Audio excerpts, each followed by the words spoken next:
चीन के एक हिस्से में बहुत बड़ा मठ था जहाँ लगभग 500 भिक्षु रहते थे। वो सभी अपने गुरु के मार्गदर्शन में खुद को जानने का अभ्यास कर रहे थे। एक दिन एक लड़का उस मठ में शिष्य बनने के लिए आया। उसने मास्टर से कहा, मास्टर, मैं खुद को जानना चाहता हूँ। मैं सच की तलाश कर रहा हूँ। मैं पता लगाना चाहता हूँ कि सच क्या है। मास्टर ने उसकी ओर देखा और कहा कि अगर तुम सच जानना चाहते हो तो तुम अपना पूरा जीवन दांव पर लगा दो।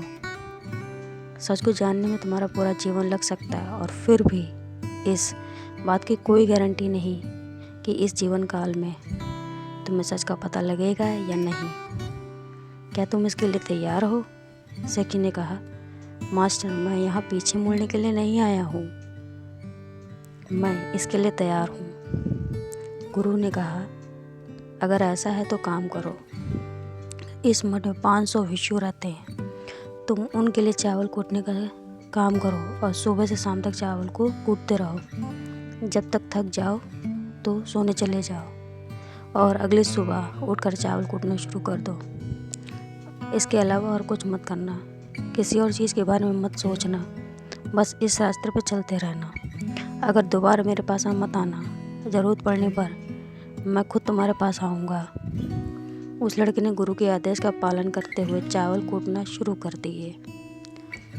उस मठ में 500 शिष्य थे।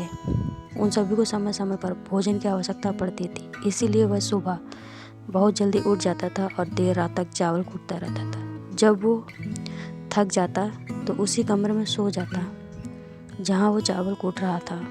वो किसी से बात नहीं करता और ना ही कोई पास बात करने जाता। कुछ महीनों तक चावल कूटते हुए उसके मन में पुराने विचार आते रहे, लेकिन जब उन विचारों को कोई नया विषय नहीं मिला तो वह अपने आप मिट गए। धीरे धीरे उसके मन में विचार कम होने लगे। कुछ सालों के बाद वो अपना नाम तक भूल गया।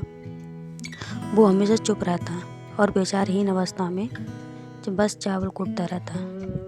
उसने ना किसी पे ध्यान दिया था और ना ही कोई में शास्त्र पढ़ा था। मठ के बाकी शिक्षकों की तरह उसे मूर्ख समझते थे। ऐसा करते हुए 12 साल बीत गए। 12 साल बाद एक दिन मास्टर ने घोषणा की कि अब मेरा आखिरी समय आ रहा है और मुझे अपना उत्तराधिकारी चुनना है जो मेरे इस मठ का मुखिया होगा। इसलिए मेरा कोई भी शिष्य जिसे लगता है कि उसे आत्म साक्षात्कार हो गया है और उसे खुद को उत्तम मानता है, तो रात को मेरे दरवाजे के पास आकर इस दीवार पर कुछ पंक्तियाँ लिखे जिससे उसे ज़िंदगी का अनुभव समझ में आया। कई शिष्यों ने ऐसा करने के बारे में सोचा। मुख्य उनमें से एक वहाँ जाकर पंक्तियाँ लिखता है।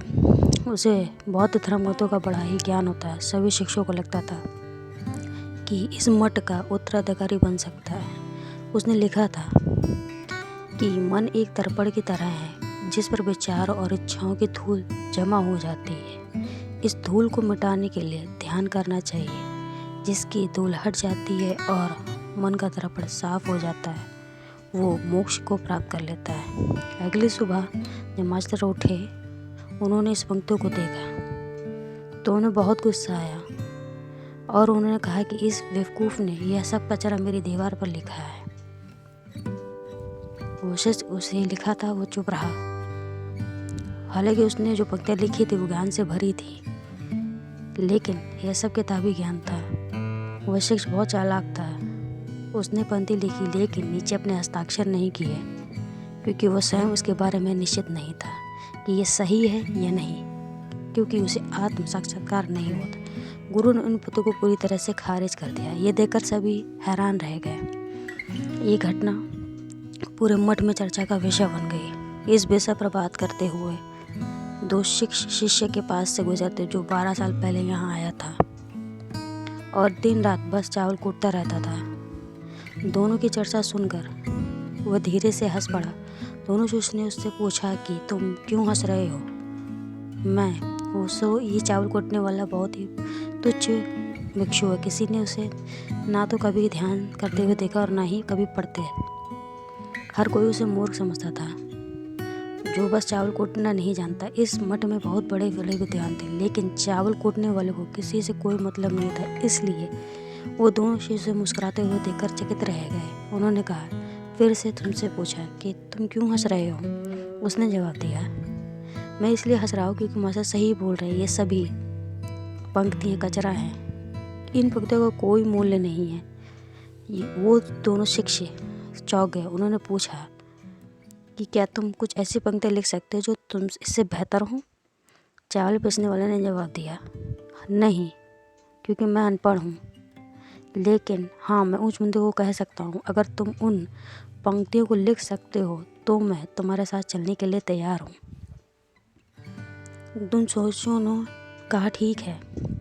वे मास्टर के कमरे के पास गए और चावल कूटने वाले ने कुछ पंक्तियाँ बोली और दूसरे से ने दीवार पर लिखने दिया और उन पंक्तियों के नीचे लिख दिया चावल कूटने वाला। उन्हें लगा कि मास्टर इस पर भी गुस्सा करेंगे जो पंक्तियाँ उसने लिखने के लिए कहा था। वो बहुत अद्भुत थी और वो पंक्तियाँ थीं, मन तो बस एक भ्रम है, ना तो मन है और ना ही मन का कोई दर्पण है, और जब मन ही नहीं तो धूल कहाँ ठहरेगी। जो जानता है वह सच को जान जाता है।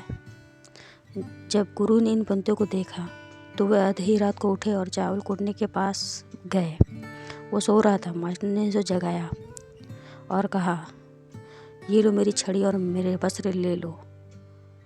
आज से तुम मेरे उत्तराधिकारी हो, लेकिन इस मठ को छोड़कर दूर चले जाओ, क्योंकि इसमें बहुत सारे विद्वान हैं जो खुद को श्रेष्ठ मानते हैं। वे तुम्हें मार देंगे क्योंकि इस बात को बर्दाश्त नहीं कर सकते। एक साधारण सा चावल कूटने वाला उसे ज़्यादा विद्वान निकला। तुम वो सारा ज्ञान हो जो मुझे है, और तुम्हें ये केवल चावल कूटते कूटते हुआ है। और मुझे पता है कि तुम जहाँ भी जाओगे तुम लोग तुम्हारे पास आने लगेंगे, क्योंकि जब कोई फूल खिलता है तो उसकी महक हर तरफ फैल जाती है। उसने गुरु के पैर छुए और रात को ही वहाँ से चला गया। अगर हम अपनी ज़िंदगी में देखें तो पाएंगे कि बहुत से लोग सोचते हैं कि ध्यान केवल एक जगह बैठकर आंखें बंद कर कर ही किया जा सकता है, लेकिन हकीकत में ऐसा नहीं है। ध्यान तो चलते फिरते किया जा सकता है या कुछ काम करते हुए ध्यान किया जा सकता है। असल में ध्यान का मतलब यह है कि आप जो भी काम कर रहे हैं उसे इतनी शिद्दत से करें कि आपको अपने शरीर का ख्याल भी ना रहे, बिल्कुल उस चावल पीसने वाले की तरह, जो चावल कूटने में इतना मग्न हो गया कि उसे खुद का कुछ ख्याल ही नहीं। चावल कूटते हुए उससे आत्म साक्षात्कार प्राप्त हुआ। इसी तरह जैन का अर्थ है हम हर समय वर्तमान में रहना और कुछ नहीं सोचना, क्योंकि मन तब तक नहीं जब तक विचार हैं। तब जब विचार नहीं रहेंगे तो मन भी गायब हो जाएगा, और जब मन ही नहीं रहेगा तभी केवल तुम अपने आप को अच्छे से जान पाओगे। असल में हमें अपने वास्तविक स्वरूप को जानने के लिए कोई अन्य साधना करने की आवश्यकता नहीं है। हम जो भी कर रहे हैं बस उसमें पूरी तरह से खो जाने की ज़रूरत है।